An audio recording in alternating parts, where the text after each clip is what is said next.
Kita memang banyak terlalu khawatir tentang banyak hal, tapi percayalah, saat terjadi sesuatu yang bertanggung jawab atas dirimu itu kamu sendiri, bukan orang lain. Halo? Halo, Assalamualaikum, Miss. Waalaikumsalam warahmatullahi wabarakatuh. Kenapa sayang? Miss, ini kan aku di Malaysia masih Miss. Aku kan kita belum tahu lah ya, entah tipu entah tidak kan belum tahu, Miss. Karena sampai sekarang kan masih teleponan kan gitu. Masalah uang gaib itu loh, Miss. Kenapa? Masalah uang gaib. Uang gaib? Iya, Miss. Uang gaib atau uang gaib? Uang gaibnya namanya, Miss. Kenapa lagi dengan uang gaib? Itulah aku kan kena juga, Miss. Jadi sama ini yang kasih uang gaibnya kan Abah Suro kan gitu, Miss. Ya apa namanya, modalku aja udah 200 juta loh, Miss. Hah? Modal berapa? Banyak, Miss. 200, Miss. 200 juta itu semuanya uang? Iya loh, Miss. Makanya aku nggak bisa pulang loh, Miss, ke Indonesia. Wah, aku tantrum. 200 juta buat cari uang gaib. Itulah, Miss. Jadi kan sampai sekarang kan orangnya selalu telepon, Miss. Kenapa masih bisa selesaikan katanya gitu, kalau bisa biar kita cairkanlah uangnya kan gitu kan. Kemarin itu kan udah mau hampir selesai, jadi datang orang BRI-nya, Miss, nggak dicairkan, Miss, karena permintaannya yang tidak mengizinkan gitu loh, Miss. Kalau bisa dicairkan, ini bisa kita cairkan, tapi turuti permintaanku. Itu yang aku nggak bisa, Miss. Sampai sekarang selalu orangnya telepon. Jadi yang Abah Suro ini begadu juga sama yang orang BRI karena punyaku tidak dicairkan gitu loh, Miss, uangnya. Jadi aku nggak tahu entah betul entah enggak, jadi nggak tahu aku, Miss. Makanya aku minta pertolongan, Miss. Sebentar. Uang gaib itu datangnya dari mana? Itulah yang main Facebook itu, Miss. Ngerti, aku nanya sama kamu, kenapa kamu sampai ngasih uang 200 juta? Dalam pikiran dan otakmu, uang gaib itu munculnya dari mana sih?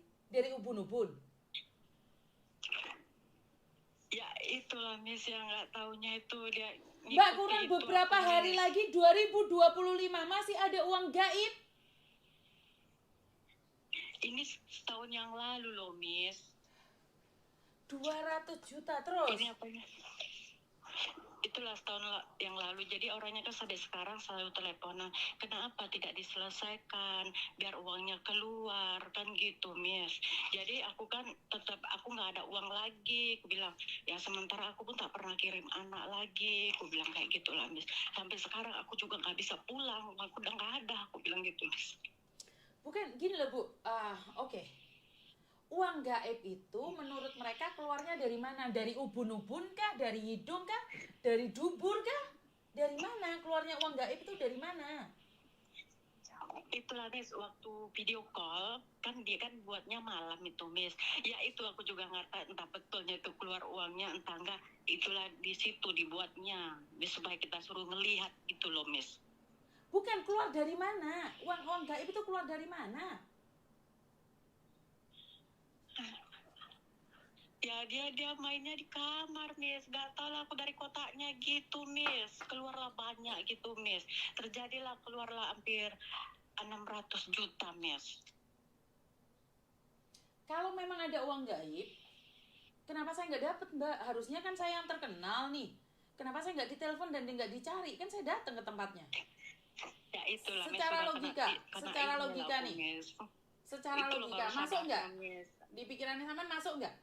Kalau memang ada uang gaib, itu nggak akan dibagi-bagikan, cinta. Itulah, Miss, sudah kena yang tahun lalu itu, Miss. Oke, gini loh. Saya nggak ngerti ya. Ini satu cerita aja. Almarhum adik saya itu pemain pencak silat, masih mudanya. Dan dia dengar kabar dari orang bahwa di salah satu tempat itu ada orang yang bisa memiliki ilmu kebal.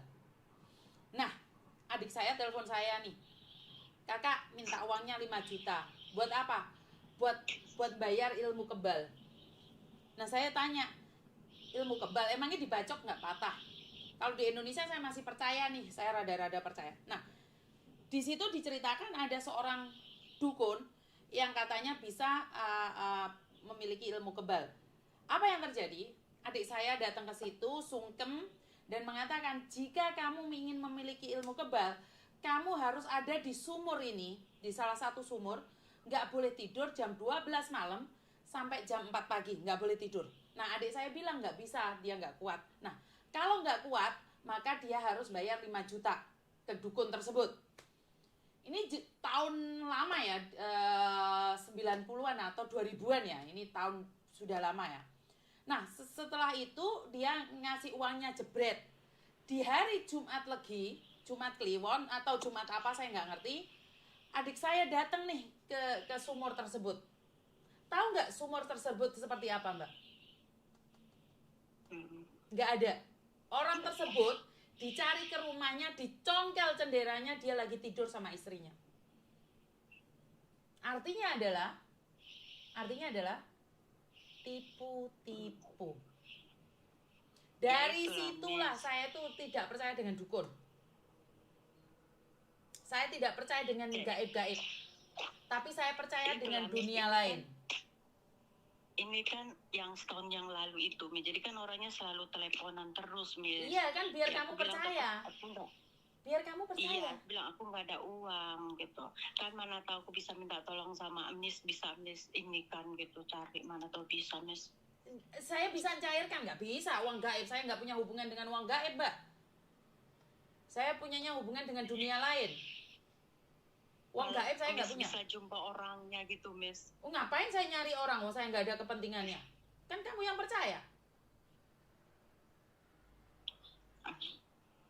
Mana ada? Wong yang dapat uang gaib kamu. Kan saya nanti jadi makhluk gaib malah. Intinya nggak ada uang gaib, Ibu. Dia menghubungimu itu karena dia masih minta kamu uang lagi. Iya. Paham nggak? Karena uang-uang gaib itu iya, saya nggak bisa, karena saya belum semedi. Betul. Saya itu belum bertapa, saya nggak mampu ke sana. Dan itu semua palsu, Mbak, Ibu. Iya. Dia menghubungimu itu karena dia masih mengharapkanmu kirim uang lagi. Tapi percayalah 100%, uangmu tidak akan pernah kembali. Iya. Nggak ada.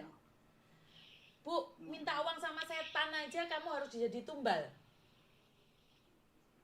Bener nggak sih? Harus ada harga yang harus dibayar. Ngerti nggak Ibu? Iya, Miss. Iya. Jadi kenapa tiba-tiba itu dukun-dukun itu nyari kamu? Ya pasti karena kamu mudah ditipu, Bu.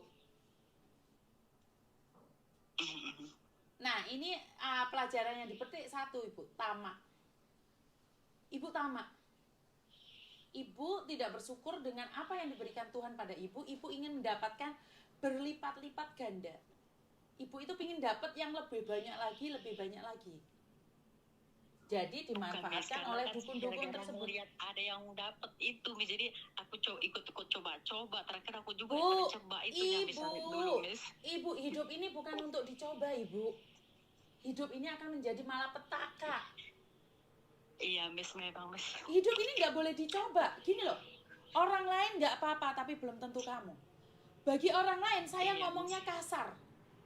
Omongan saya ini racun. Tapi bagi orang lain semangat. Bagi orang lain itu cara Miss Yuni menyampaikan. Jadi apa yang saya sampaikan ini ada dua orang yang akan menerima. Satu menerima dengan baik karena mengingatkan, yang duanya menjadi racun. Karena hati mereka beda-beda, Ibu. Ada yang mau merenung, ada orang yang mau tersinggung. Nah, Ibu memilih yang tersinggung, membayar untuk mendapatkan uang. Ngerti nggak? Iya, tapi kalau Ibu merenung, nggak mungkin ya uang gaib ya, nggak mungkin ya. Ibu nggak akan kepingin. Iya sih, memang, Miss. Namanya dulu kan gara-gara taulah ekonomi Indonesia aku, Miss. Jadi pengen selesaikan utang, maksudnya gitu, Miss. Tapi kamu malah banyak utang, sayang. Nggak bisa. Iya, pas itu Miss, terjebak aku jadinya Miss. Iya, kamu Tapi nggak terjebak. berani pulang. Karena gini loh Mbak, perasaan menggebu-gebu. Jangankan kamu, kemarin saya juga ditipu uang donasi. Kenapa? Saya menggebu-gebu ingin menyelesaikan 30 juta, ternyata ada orang yang telepon saya ngaku-ngaku mau nyumbangkan uang 30 juta. Untung saya di media Iya. sosial yang lain masih live. Kenapa? Karena saya tamak. Saya menggebu-gebu, saya nafsu ingin menyelesaikan 150 juta dalam jangka waktu 2 hari. Ternyata saya nggak Iya, mampu, Mas. Mbak. Saya harus menyelesaikannya 3 hari. Saya merasa pede bahwa saya itu bisa menyelesaikan uang 150 juta dalam jangka waktu 2 hari. Karena perasaan itulah dimanfaatkan oleh penipu.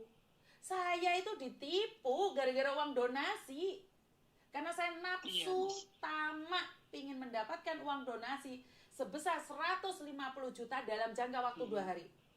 Tapi kenyataannya tidak. Iya. 3 hari. 3 hari baru genap 150 juta, Mbak. Begitu juga dengan jenengan. Ingin menyelesaikan masalah tapi tambah masalah. Iya, memang iya pas itu Miss. Terakhir terjebak lah Miss di Terjebak. Malaysia, tak Kau bisa terjebak. pulang. Kau Iya, terjebak, memang Ibu. iya Miss. Iya. Nggak ada kau punya hasil di situ. Malah kau punya utang. Iya memang. Iya memang iya Miss. Pas itu Miss. Jadi nggak ada uang Makanya gaib tiba-tiba dikasihkan ke kamu, Ibu. Nggak ada. Konsepnya nggak kayak gitu, Ibu. Iya Miss. Sudah sadar ya sekarang Ibu ya. Di blok itu orang, Iya, Bu, iya, ganti iya, nomor. Miss. Karena Ibu akan terus dipengaruhi dengan uang gaib. Nggak ada uang gaib, Ibu. Iya ya Miss. Makasih ya Miss. Berusaha lagi, tapi bukan berarti harus gagal lagi ya Ibu ya. Karena sekali gagal kita hancur, Bu. Oke? Iya ya. Terima kasih. Ini yang ingin saya katakan. Perintis, bukan pewaris. Kamu berani coba-coba, gagal. Hidup ini bukan untuk dicoba-coba bagi perintis, Mbak. Kita hancur lebur. Para perintis itu nggak usah coba-coba. Nggak usah main saham. Nggak usah investasi. Nggak usah arisan. Nggak usah kulak molok mencari uang gaib. Nggak ada. Perintis tidak perlu melakukan itu. Perintis bekerja semangat, menyenangkan keluarga, pulang nikmatin hasilnya. Wes, gak usah muluk-muluk jadi perintis. Gak perlu mengatakan saham ini akan melejit. Melejit 1 bulan, 2 bulan, 1 tahun, 2 tahun. Bareng jelungup.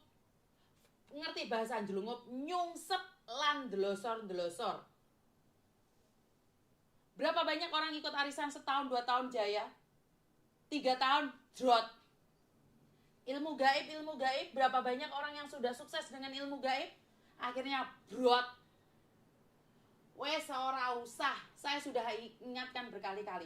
Jangan percaya dengan motivator kaya. Kita itu bukan di levelnya.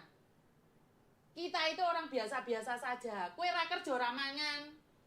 Sementara motivator kaya yang berpendidikan tinggi itu, mereka ora usah mikir apa sing dipangan sesuk. Karena papa, mama, mami, dedi, awake dhewe mek duwe bapak.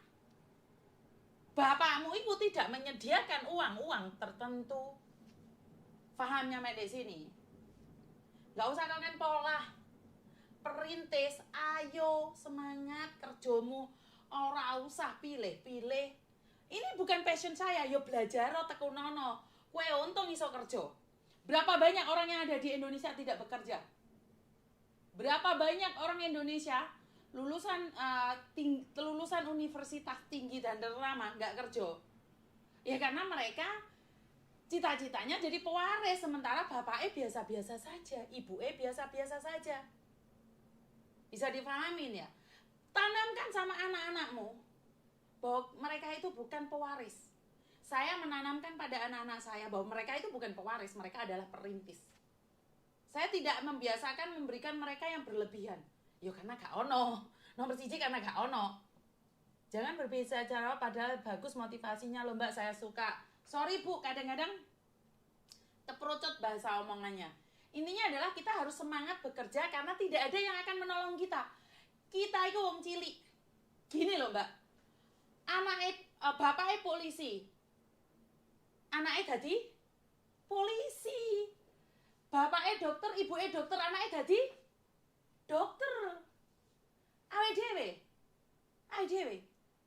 Jadi pembantu, apakah akan mewariskan anak kita jadi pembantu? Ini pertanyaan nih. Kalian, anaknya wong tani, bapaknya tani. Nepotisme, iya. Bapaknya presiden, anaknya wakil presiden, ini wajar. Karena mereka memiliki ilmu yang sama. Lah awake dhewe rek, kowe lek kepingin menjadi mereka, kowe kudu gigih, kudu kuat. Enggak bisa kamu bilang enggak apa-apa, bukan passion saya seperti ini loh. Kukut kehidupan ini, habis hidup kita. Kenapa banyak orang-orang tidak ingin bekerja walaupun di Indonesia itu ada job? Karena menurut mereka tidak sesuai dengan passion mereka. Ya udah, ambiar. Jangan mudah tertipu dengan iming-iming yang sangat besar. Karena saya adalah lulusan dari perhotelan, saya harus kerja di hotel. Oh ya, nggak bisa. Dulu saya sekolah di apa? Saya pernah kok jadi manajer salah satu restoran. Saya tidak sekolah di perhotelan, di mana-mana. Saya enggak. Waktu itu pertama kali saya masuk di perusahaan restoran besar Italia itu, saya itu bekerja sebagai waitress. Waitress sih tukang dikongkoni, nggo piring saambar-ambar. Dan job description saya adalah hanya menyuguhkan makanan. Saat tukang cuci piringnya nggak ada, saya cuci piring, Mbak. Saat supervisor saya libur, saya tuh ngitungin berapa banyak yang keluar ini itu. Saya pelajarin semua saat saya menjadi waitress. Saat saya menjadi waitress, saya nyapu, ngosek WC, saya lakuin. Kenapa? Karena saya nggak punya skill. Dan saya nggak punya dekengan pusat. Karena itu apapun saya lakukan. Bukan cari muka, tapi saya cari pengalaman. Saya nggak perlu ke manajer saya, nggak perlu. Saya bekerja dengan keras. Saat saya mau diangkat kapten, terjadilah huru hara. Banyak orang yang kayak nggak suka banget dengan kehadiran saya. Akhirnya saya diundang oleh salah satu perusahaan Italia untuk pindah ke perusahaan dia. Dengan status yang beda, karena orang yang akan melihat saya bekerja itu bukan untuk saya. Buat orang lain tahu. Saya bekerja dengan ikhlas, orang lain yang melihat. Akhirnya tanya, Yuni, did you want to join with my company? I say yes. With the high salary, with the high position. Pindah saya. Padahal impian saya cuma jadi apa? Pingin jadi kapten di perusahaan itu. Ternyata saya bisa menjadi supervisor. Dan dalam jangka waktu 1 tahun, saya tidak perlu menjadi asisten manajer. Saya langsung diangkat menjadi manajer. Artinya adalah semua itu butuh proses. Nggak ada yang instan kecuali kamu itu punya keturunan, pewaris. Kita perintis, jangan ngarepin tiba-tiba duduk di sofa empuk, nggak ada. Konsepnya nggak ada. Nggak ada tempat yang indah buat perintis. Nggak ada. Kecuali pewaris. Paham nyampe di sini? Jadi buat kalian semuanya, para perintis, nggak usah takut. Kita baris di sini, kita belajar bareng di sini untuk mencoba lebih baik lagi. Jadi jangan pernah kecil hati ya para perintis. Kenapa, Mbak? Halo, Mbak. Di sini. Kenapa, sayang?